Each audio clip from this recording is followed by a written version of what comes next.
ப்ரோக்கோலியில் omelette எப்படி செய்யலான்னு பார்க்கலாம்.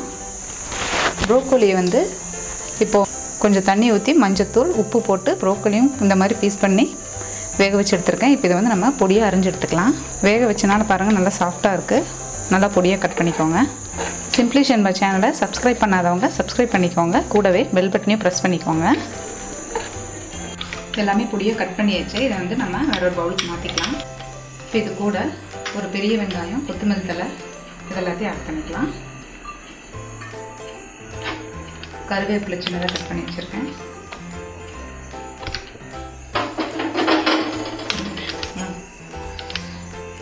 பச்சை மிளகாய் ஆட் பண்ணிக்கலாம்.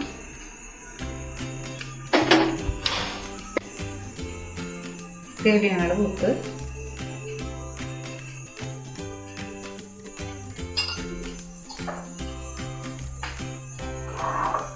இது கூட நம்ம முட்டையும் ஆட் பண்ணிக்கலாம்.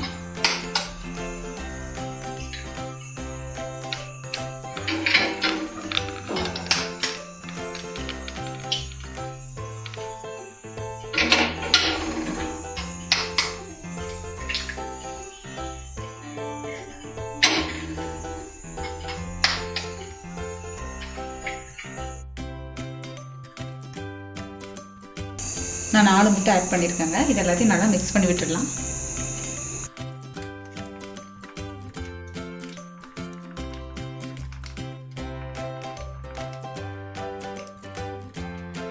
இப்போ எல்லாமே நல்லா மிக்ஸ் பண்ணியாச்சு. இனி வந்து நம்ம ஆம்லேட் போட்டு எடுத்துக்கலாம். ப்ரோக்கோலி ஆட் பண்ணி போட்டு எடுக்கும்போது நல்லா டேஸ்ட்டாக இருக்குங்க.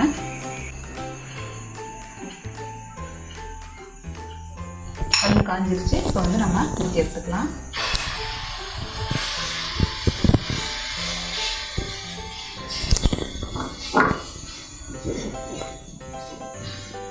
நான் பச்சை மிளகாய் மட்டும்தான் போட்டிருக்கேன். உங்களுக்கு வேணும்னா நீங்கள் பெப்பர் கூட ஆட் பண்ணிக்கலாம். வெந்துருச்சு. திருப்பி போட்டுக்கலாம்.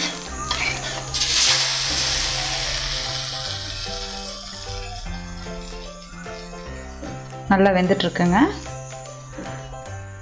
சிம்பிளி ஷென்பா சேனலை சப்ஸ்கிரைப் பண்ணாதவங்க சப்ஸ்கிரைப் பண்ணிடுங்க. கூடவே பெல் பட்டனையும் ப்ரெஸ் பண்ணிடுங்க. இது நல்லா வெந்துருச்சு பாருங்கள். எடுத்துக்கலாம்.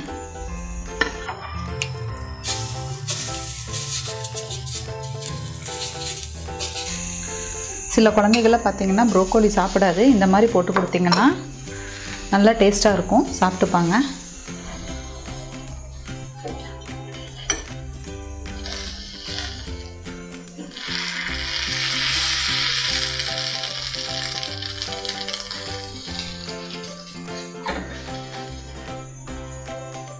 ப்ரோக்கோலி ஆம்லேட் ரெடி ஆயிடுச்சு.